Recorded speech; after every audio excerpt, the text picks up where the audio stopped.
नमस्कार दोस्तों। हम लोग एनसीईआरटी की ये सीरीज चला रहे हैं जिसमें आज ये दूसरा लेक्चर है और हिस्ट्री क्लास 6 की एनसीईआरटी है। ये आपके पास अगर हो तो आप उसी में अंडरलाइन करिए, अन्यथा आप वीडियो पॉज कर सकते हैं और जो पॉइंट बुलेट पॉइंट के रूप में लिखा गया है उसको आप अपने नोट में लिख सकते हैं ताकि रिवाइज करने में आपको आसानी हो। और पहला वीडियो तो हम लोगों ने ख़त्म कर लिया है। अब दूसरा चैप्टर हम लोग देखते हैं, आरंभिक मानव की खोज कैसे हुई। और ये जो ऊपर दिया है तुषार की रेल यात्रा, आप इसे पढ़ेंगे, इसी बेस पर हम लोग जब नीचे जाएंगे तो आपको कहानी धीरे धीरे समझ में आने लगेगी। तो देखिए, देखते हैं। तुषार अपने एक रिश्तेदार की शादी में दिल्ली से चेन्नई जा रहा था। सब लोग रेल से यात्रा करते हैं, हम लोग तो रेल से यात्रा करते हैं क्योंकि हम लोग की इकोनॉमी इतनी अच्छी नहीं है, फैमिली कंडीशन उतनी अच्छी नहीं है। तो रेलवे से जो लोग यात्रा करते हैं वो लोग इसको कनेक्ट कर पा रहे होंगे। रेल में उससे खिड़की वाली सीट मिल गई, विंडो वाली सीट मिल गई, जहाँ से वह बाहर का नज़ारा देखने में मग्न हो गया। और तेज़ दौड़ती गाड़ी से उसने देखा कि पेड़ पौधे, घर, खेत खलिहान बड़ी तेज़ी से पीछे की ओर छूटते जा रहे थे। उसने चाचा तभी उसके चाचा ने उसके कंधे पर हाथ रखकर कहा, पता है, लोगों ने मात्र 150 साल पहले रेल से यात्रा करना शुरू की थी। बस तो इसके कुछ दशक बाद आई बस तो उसके कुछ एक दशक बाद आई। ठीक है। तुषार सोचने लगा कि जब मानव के पास आने जाने के लिए तेज़ रफ्तार वाली सवारियां नहीं थी तो क्या वे यात्रा ही नहीं करते थे? क्या वे अपनी सारी ज़िंदगी एक ही जगह पर व्यतीत करते थे? नहीं, ऐसी बात नहीं थी। वह सोचने लगा। और अब आगे हम देखते हैं आरंभिक मानव की स्थिति क्या थी। जो मैंने यहाँ पे नोट डाउन किया है आप इसको नोट डाउन ज़रूर करिएगा ताकि आपको प्री से पहले रिवीजन करने में आसानी हो। तो चलिए देखते हैं आरंभिक जो हमारा मानव था वो कैसा था, उसके बारे में देखते हैं। धीरे धीरे क्या सॉरी इधर उधर आखिर में वे इधर उधर कैसे घूमते थे, ये सब के बारे में जानते हैं। हम उन लोगों के बारे में जानते हैं जो इस महाद्वीप में 20 लाख साल पहले रहा करते थे। हम उन्हें आखेट संग्राहक के नाम से भी जानते हैं। भोजन का इंतजाम करने की विधि के आधार पर उन्हें इस नाम से पुकारा जाता है। आमतौर पर खाने के लिए वे जंगली जानवरों का शिकार करते थे। मछलियाँ और चिड़िया पकड़ते थे। फल मूल कांदे और पौधे और साथ ही पत्तियाँ, अंडे इकट्ठा किया करते थे।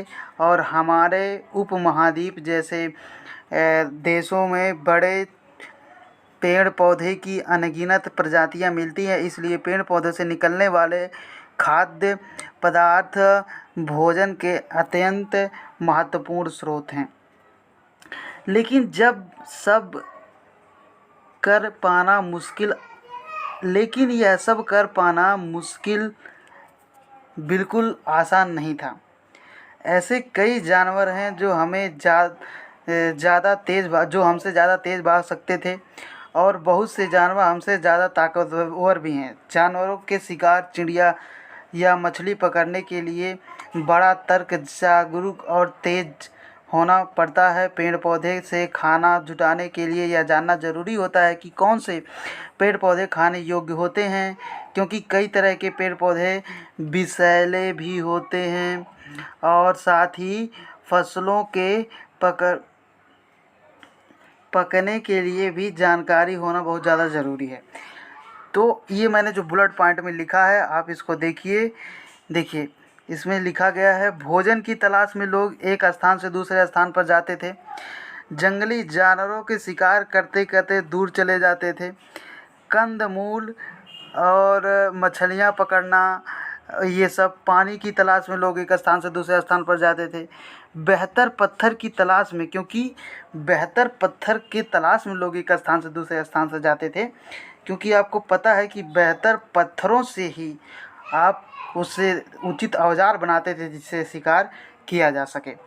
उसके बाद से जिससे शिकार किया जा सके। आखेट खाद्य संग्राहक समुदाय के लोगों के एक जगह से दूसरे जगह पर घूमते रहने के पीछे कम से कम 4 कारण हो सकते हैं। पहला कारण देखिए, मैंने ऊपर पहले लिख दिया है ताकि आपको ब्रीफ हो सके। पहला कारण यह है कि अगर वे एक ही जगह पर ज़्यादा दिनों तक रहते तो आसपास के पेड़ पौधे जो थे, वहाँ के जो जानवर थे, वो ख़त्म हो जाते, समाप्त हो जाते। इसलिए और भोजन की तलाश में उन्हें दूसरी जगह जाना पड़ता था। दूसरा कारण यह था कि जानवर अपने शिकार के लिए या फिर हिरण और मवेशी अपना चारा ढूंढने के लिए एक स्थान से दूसरे स्थान पर जाया करते थे। इसीलिए इन जानवरों का शिकार करने के लिए इनके पीछे जाना पड़ता था। तीसरा कारण क्या था? तीसरा कारण यह था कि पेड़ों और पौधों के फल फूल अलग अलग मौसम में अलग अलग समय पर आते थे। इसलिए लोग उनकी तलाश में उपयुक्त मौसम के अनुसार एक स्थान से दूसरे स्थान पर घूमा करते थे। चौथा कारण आप यह भी मान सकते हैं कि पानी के बिना किसी भी प्राणी या पेड़ पौधे का जीवित रहना संभव नहीं और पानी झील, झरनों तथा नदियों में ही मिलते हैं। यद्यपि कई नदियों और झीलों का पानी कभी सूख जाता था और कभी कुछ नदियों का पानी बारिश के बाद ही मिल पाता था। इसलिए ऐसी झीलों और नदियों के किनारे बसे लोगों को सूखे मौसम में पानी की तलाश में इधर उधर जाना पड़ता होगा। इसके अलावा लोग अपने नाते रिश्तेदार या मित्रों से मिलने भी जाया करते होंगे। यहाँ यह स्मरण रखना जरूरी है कि ये सभी लोग पैदल यात्रा करते थे। ये बात ध्यान रखिएगा। उस समय हवाई जहाज़ नहीं था, उस समय कुछ भी नहीं था। ये बात ध्यान रखियो। अब देखिए, आरंभिक मानव के बारे में जानकारी कैसे मिलती है। देखिए, आरंभिक मानव के बारे में अगर हम जानकारी की बात करें तो आरंभिक मानव के बारे में जानकारी कैसे मिलती है।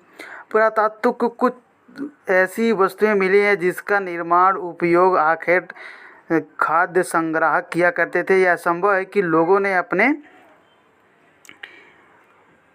काम के लिए पत्थरों, लकड़ियों और हड्डियों के औजार बनाए होंगे। इसमें से पत्थरों के औजार आज भी बचे हुए हैं।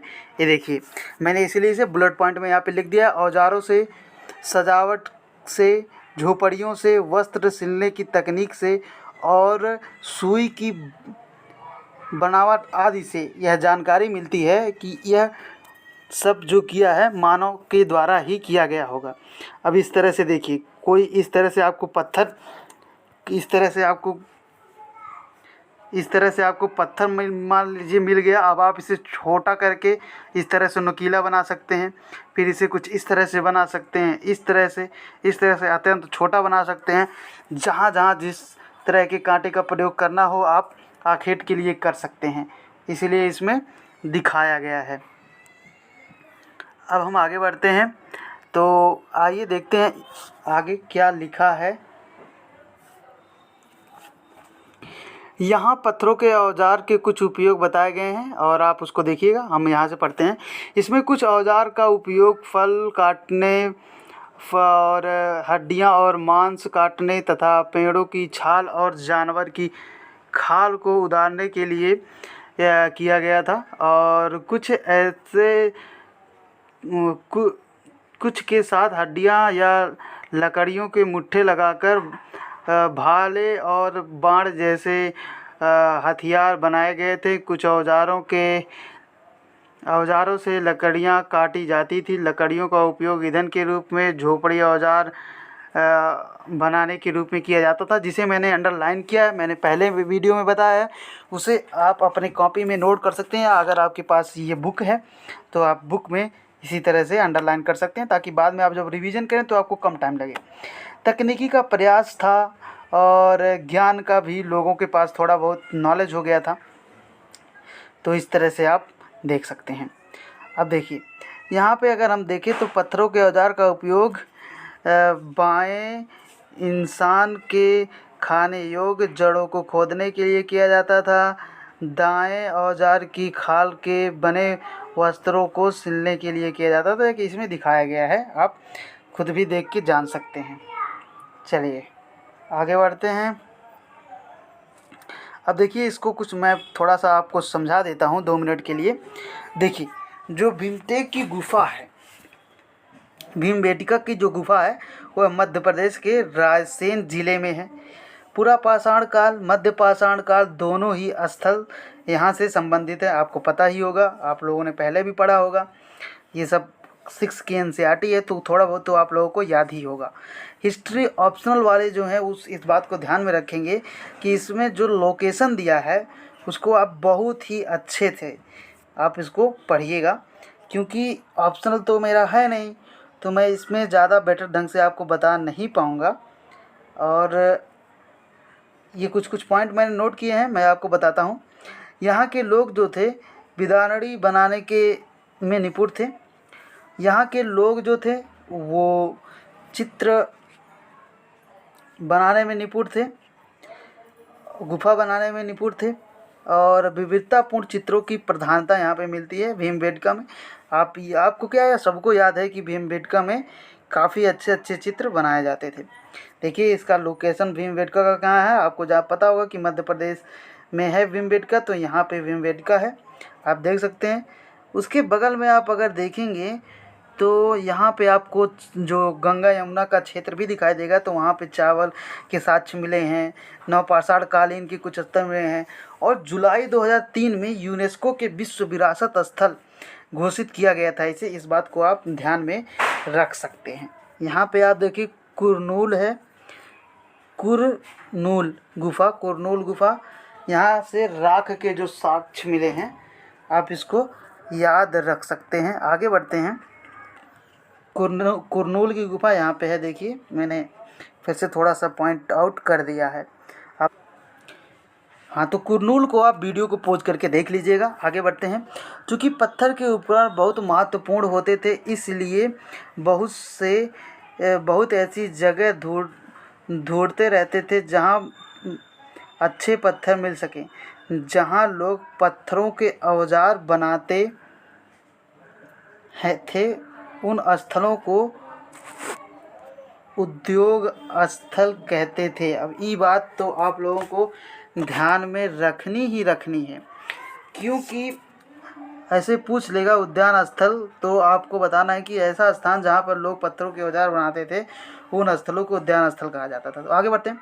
हमने इन उद्योग स्थलों के बारे में जानकारी कैसे मिलती है? आमतौर पर हमें ऐसी जगहों पर पत्थर बड़े बड़े टुकड़े में मिलते हैं और ऐसे उपकरण मिलते हैं जिन्हें लोग इन स्थलों पर छोड़ गए होंगे, क्योंकि वे उपकरण ठीक नहीं होते थे। साथ ही औजार बनाने के बाद पत्थरों के टूटे फूटे टुकड़े भी उन स्थलों पर मिलते हैं। कभी कभी लोग उन स्थलों पर कुछ ज़्यादा समय तक रहा करते थे। ऐसे स्थलों को आवासीय उद्योग स्थल के रूप में कहा जाता था। मतलब कभी कभी लोग वहीं पे बनाने के उद्देश्य से नहीं बल्कि वहीं पर बस भी जाते थे, तो ऐसे स्थानों को आवासीय उद्योग स्थल कहा जाता था। ये सब बात आपको बहुत ध्यान में रखनी है, कहीं भी कभी भी पूछ सकता है। आइए देखते हैं। भीमबेटका एक आधुनिक में ये मध्य प्रदेश में है, आप लोगों को पता है।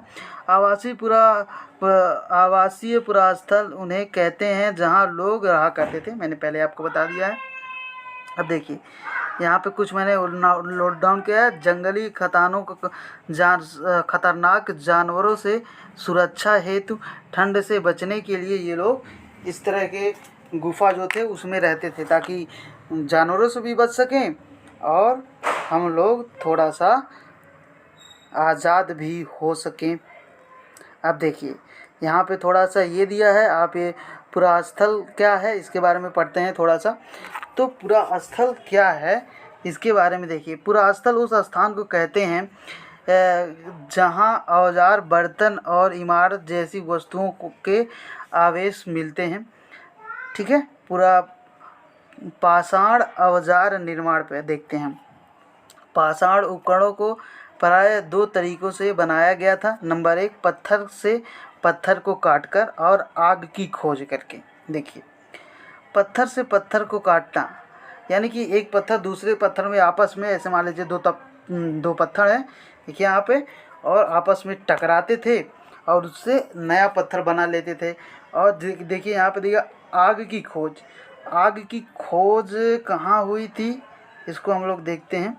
देखिए कुरनूल, आपको मैंने गुफा दिखाया, कुरनूल दक्षिण भारत के आसपास है, तो आप उसको ध्यान में रखिएगा। कुरनूल गुफा जहाँ राख के अवशेष मिले हैं, इसका मतलब यह है कि आरंभिक लोग आग जलाना सीख गए थे और आग का इस्तेमाल कई कार्यों के लिए किया जाता था। प्रकाश के लिए, मांस पकाने के लिए, खतरनाक जानवरों को दूर भगाने के लिए, सारी ठंड से बचने के लिए भी इसका प्रयोग किया जाता था। तो आप देखिए कुछ इस तरह से एक स्ट्रक्चर इसका होता था। और पत्थर आपस में ऐसे, मान लीजिए दो पत्थर हैं, इसी में टकरा के आग निकालते थे। आगे बढ़ते हैं। अब हम बदलती जलवायु के बारे में देखते हैं।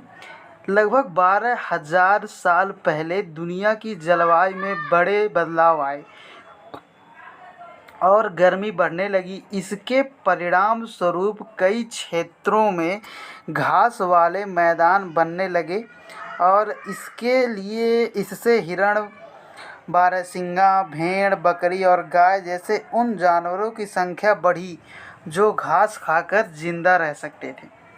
पशुओं के साक्ष्य आदमगढ़ बागौर में है, वहाँ में पशुओं के साक्ष्य मिले हैं, इस बात को ध्यान में रख लीजिए। जो लोग इन जानवरों का शिकार करते थे वे इनके पीछे आए और इनके खाने पीने की आदतों और प्रजनन के समय की जानकारी हासिल करने लगे। हो सकता है तब लोग इन जानवरों को पकड़कर अपने ज़रूरत के लिए पालने लगे हों। साथ ही इस काल में मछली भी भोजन का महत्वपूर्ण स्रोत बन गई। ठीक है, 12,000 साल के टाइम पर मछली प्रमुख स्रोत बन गई खाने की, इसको याद रखना है। इस दौरान उपमहाद्वीप के भिन्न भिन्न इलाकों में गेहूँ, जौ और धान जैसे अनाज प्राकृतिक रूप से उगाए जाने लगे। देखिए गेहूँ, जौ, धान, इतना ध्यान रखना है। अनाज प्राकृतिक रूप से उगाए जाने लगे। शायद महिला, पुरुष और बच्चे ने इन अनाजों को भोजन के लिए बटोरना शुरू किया। देखिए शायद लिख दिया है ताकि आप लोगों को कोई डाउट ना रहे।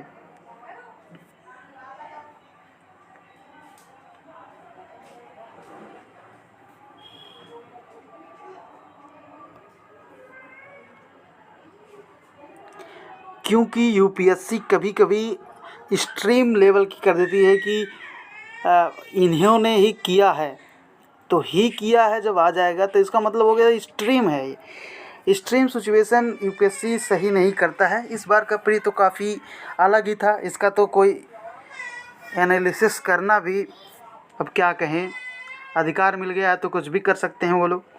फ़िलहाल हम लोगों का काम है पढ़ना। और चलिए देखते हैं नाम और तिथियाँ। जब हम जिस काल के बारे में पढ़ रहे हैं,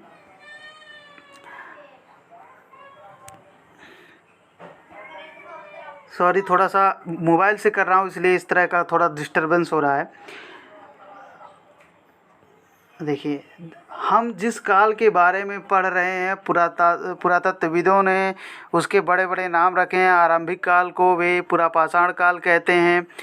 तो इस काल में प्राचीन पाषाण पत्थर से बने होते थे। नाम पुरास्थल के से प्राप्त पत्थर के औजार में के महत्व हो सकता था। और 20 लाख साल पहले, 12,000 साल पहले के दौरान माना जाता है। इस काल के लोग भी तीन भागों में विभाजित तीन काल में विभाजित था: आरंभिक काल, मध्यकाल एवं उत्तर पुरापाषाण काल। मानव इतिहास की लगभग 99% कहानी इसी काल के दौरान गढ़ी गई।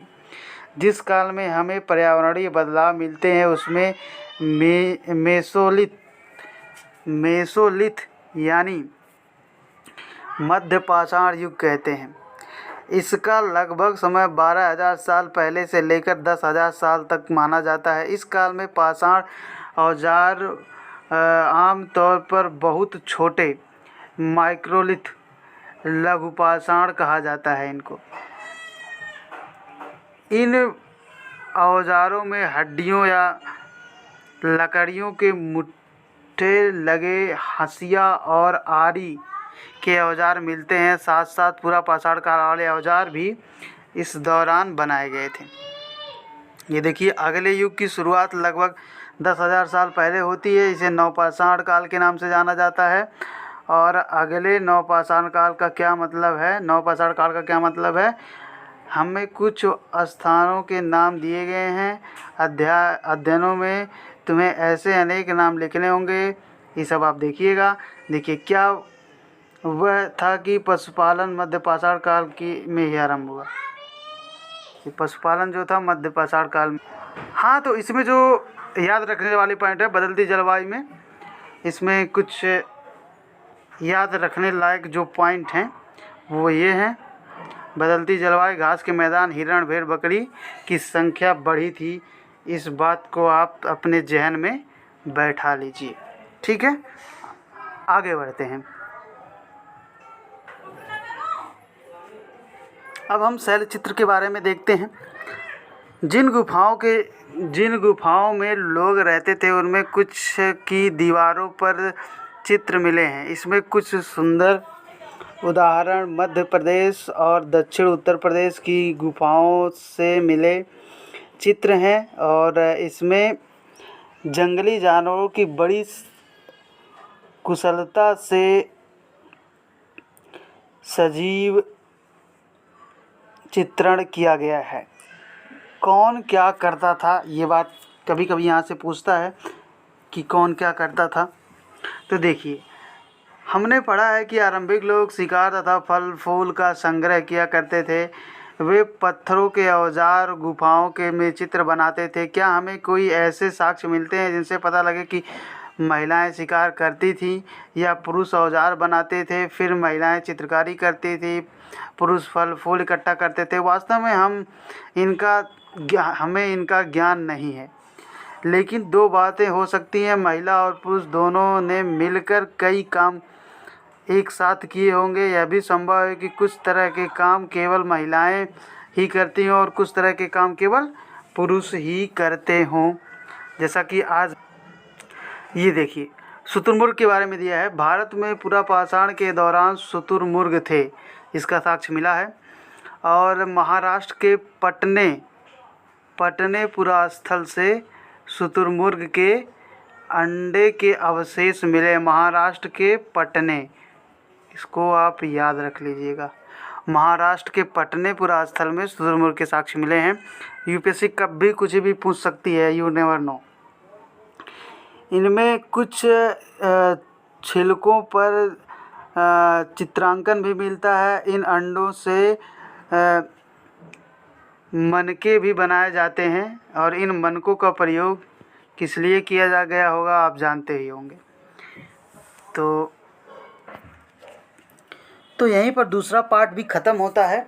यहाँ पे आप देख सकते हैं, थोड़ा सा दिया है तो मैंने यहाँ पे अंडरलाइन कर दिया, आप पढ़ लीजिएगा पूरा। यहाँ पे देखिए, इन रंगों को लौह एक्स और चारकोल जैसे खनिज पदार्थों से बनाया जाता था। ये जो होते थे, इस पर देखिए ये बना हुआ है चित्र, आप यहाँ पे आराम से इसको देख सकते हैं। ठीक है, तो आगे बढ़ते हैं और देखिए, अब यहाँ पे थोड़ा सा कुछ उपयोगी शब्द जो हम लोगों ने देखा था उसको देख लेते हैं।